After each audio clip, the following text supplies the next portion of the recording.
कि पुरुषों के पास में इतना समय नहीं होता। घर की स्त्री ही तरह तरह की पूजा करती है, उपवास करती है, व्रत करती है, जिसका पूरा का पूरा पुण्य उसके ससुराल पक्ष को मिलता ही है। जैसे उसके बच्चों की तरक्की होती है, जैसे उसके पति की तरक्की होती है। तो इसका अर्थ यह है कि पत्नी से सबसे पहले धर्म मिलता है और उसके तत्पश्चात फिर कहा पत्नी से अर्थ की पूर्ति होती है। घर में नारी धर्म कर्म के साथ जीती है तो उसको लक्ष्मी का रूप दिया गया है। राजकुमार, पत्नी घर पर अतिथियों को जिमाती है, भोजन कराती है, तब माता लक्ष्मी कहती है नारायण से थोड़ा मेरा इंतजार करना, मैं अभी आती हूँ। तब नारायण पूछते हैं कहाँ जा रही हो? तब वह बोलती है कि मेरे कुछ मृत्यु लोक में ऐसे भक्त हैं जो कभी भी उसके घर की गृहिणी किसी को भूखा नहीं जाने देती, और जिस घर की नारी किसी को भूखा नहीं जाने देती, लक्ष्मी माता उस घर में आके स्थिर हो जाती है। उस घर में कभी भी संपदा की कमी नहीं आती, उस घर में कभी भी अर्थ की कमी नहीं आती।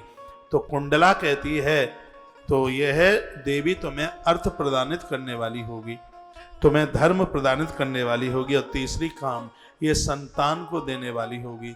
कितना भी सक्षम पुरुष हो, यदि उसके पास पत्नी नहीं है तो उसके पास हे राजकुमार वंश वृद्धि भी तो नहीं है। इसलिए स्त्री हमेशा धर्म अर्थ और काम की जननी है। ये तीनों की संगति देती है, इसलिए इसको स्त्री कहते हैं। ये धर्म भी देती है, अर्थ भी देती है और काम भी देती है, इसलिए इसको स्त्री कहा गया। धर्मादि आदि त्रिवर्ग भार्या में समाहित होने के कारण पुरुष जिस प्रकार से भार्या के बिना कभी भी धर्म अर्थ और काम में सक्षम नहीं हो सकते, ये बताया गया। कभी वो समर्थ नहीं हो सकते पुरुष लोग। धर्म अर्थ और काम तीनों के सम्यक प्रकार से जिसके आश्रय में रहते हैं वह ये नारी है, पत्नी है। और बड़ी सुंदर बात कही कि हे राजनंदन, देवता पितृ और वृत्य और अतिथि जिनको सदैव पूजन जिसके द्वारा मिलता है वह नारी है। न होने से ये धर्माचरण करने में परिवार कभी समर्थ नहीं होता। पुरुष के अनायास लब्ध अर्थ भी आए हुए घर से वापस चले जाते हैं जिस घर में नारी का अपमान होता है। स्त्री के न होने पर कुभार्या के संसर्ग से संपूर्ण चीजों का क्षय हो जाता है। कुंडला कहने लगी कि व्यक्ति अविवाहित भले ही रह जाए लेकिन कुभार्या के साथ कोई स्त्री के साथ कभी विवाह न करे।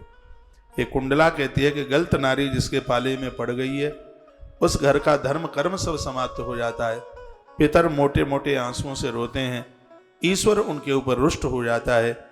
इसलिए नपुंसक्यते कर्तुः अमृतत् भार्यानुपात्मा, जहाँ व्यक्ति मर जाए, मौत को प्राप्त हो जाए भले ही, लेकिन वह कभी कुभार्या के साथ कभी विवाह न करे। लक्षणहीन नारी के साथ विवाह न करे, चरित्रहीन स्त्री के साथ कभी भी वह विवाह न करे, ऐसा कुंडला ने कहा।